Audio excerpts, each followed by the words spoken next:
our culture today is trying to completely demasculate all of the young men in our culture. I mean, you can look at the testosterone levels in young men today, and they are lower than throughout all of history. And there's a lot of reasons for this that we can get into later. But my friends, they're trying to demasculate the young men in this country because they don't want people who are going to stand up.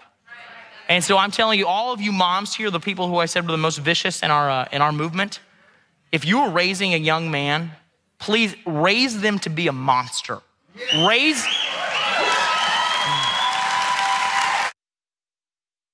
It's a good applause line. The monsters in our movement, horrific people who want American democracy to be replaced by fascism, that every interaction they have with society and culture is based on a toxic mix of hatred of women, fear of immigrants, despising anyone of a different race or class or religion.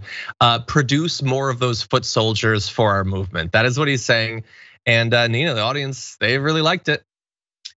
They really did, which is the saddest part of all, because he is not the only one. Hey, I'm just curious to how he knows the testosterone levels are going down. I mean, has he been testing the levels of men in this country to determine that? Does he have the requisite medical degrees to even do those types of tests? Please tell me, how does he know this? Yeah, I know, exactly. Well, he's been doing research. Anyway, look, so I don't know that it's as cut and dried as he's saying, but I have at least anecdotally heard that there's evidence that testosterone levels worldwide have gone down. And I love his little defense is, well, there are potentially a lot of explanations for that. But the one I'm gonna focus on is this. It's that people want you to be less masculine. But think about what he's saying.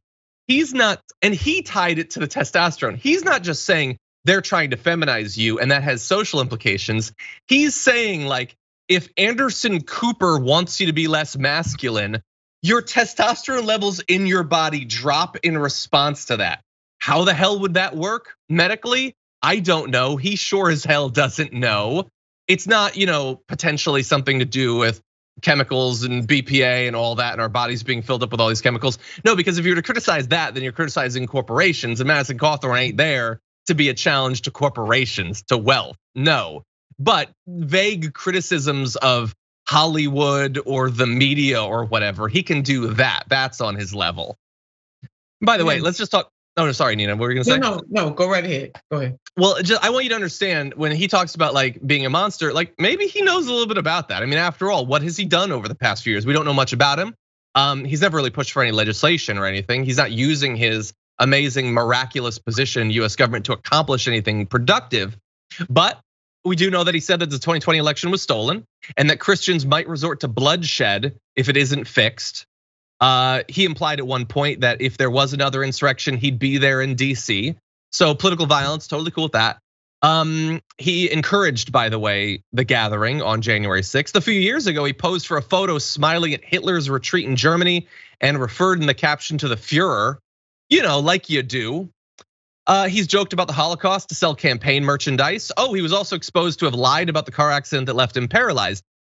Directly saying that the person that was with him had left him there, which that person 100% disputes. I don't know the truth of it, but the idea is disgusting. You take a look at what you know about Madison Cawthorn and you decide how trustworthy he is on there. He also said that the accident derailed his plans to participate in the Paralympics.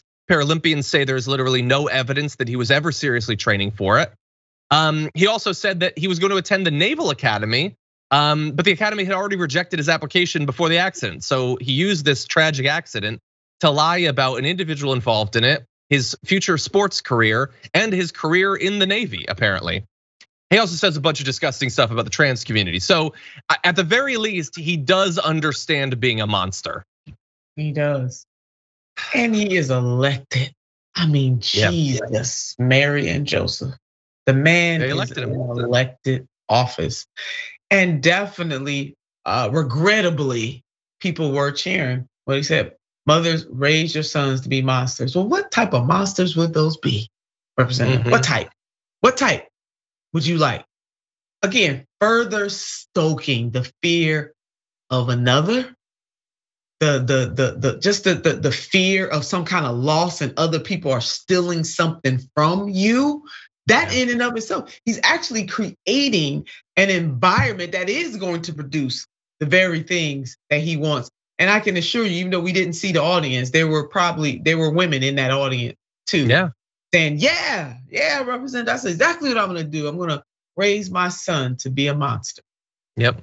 By the way, look how quick it went from how dare you call us deplorables to I'm gonna raise me a monster. Well, okay, I think you seem to like this thing that you didn't like when Hillary Clinton talked about it, but anyway, oh, by the way, so we're running through all like his monstrous behavior. This is how this dude is like 16 years old, and he's already got so much on his record that I can forget this. We talked about this at the time. Reporters talked to a ton of the people that went to college with him, and he was known as the guy that women were literally cautioned, like new girls coming into the school were cautioned, do not get into this guy's car. Do not be around this guy because he has this reputation for being a predator. Monster. Wow. Talk about being a monster. And I don't know how many of the women in the audience know about that for some reason. I guess he's not prominent enough for that to have become big national news, this massive expose of him being absolutely disgusting with his reputation. But this is what he represents. And you can take a pick for yourself, which of these is the worst. But what it combines into is what you were talking about earlier. We're always going to have, and we certainly have now, a large group of insecure men. And those insecure men could, with the right approach, some empathy, some understanding, being brought into the world, better understanding of different communities, blossom into fully functioning, empathic creatures. But there are also a lot of grifters out there, some of them in media, some of them in politics, who see that group and think, I'm gonna get that person obsessed in my BS. And if that turns them into a monster, if that sends them out there in support of fascism or misogyny or homophobia or Islamophobia or God knows what, hey, I gotta get paid. I need Patreon followers or whatever, that's what I'm gonna do. And that's what we see. Some of them are already in elected office. You think he doesn't think someday about running for president or for the Senate or something? And he's going to try to produce a class of broken men who would support that candidacy. Any final thoughts, Nina? No, every day he's waking up, looking in the mirror, talking about the next level that he aspires to go to, and just carnage in the wake. You gotta begin to question this kind of behavior, putting out, where is his responsibility to not put this kind of propaganda out, stoking the flames in a country that by way of the 2020 election showed us very clear, the numbers were very clear how divided this nation is and the direction that some believe we should go in, whether it's forward or backwards. And this dude is talking about a whole bunch of, he may be younger, but he's speaking like somebody that definitely wants to go backwards and have a limited view of life, liberty, and the pursuit of happiness. Yeah, 100%. For a long time, we've had to deal with the now 70, 80-year-old politicians that back during the civil rights movement were on the wrong side of those lines. Instead, we just opened a time portal and ripped one out into the modern day. It's fun.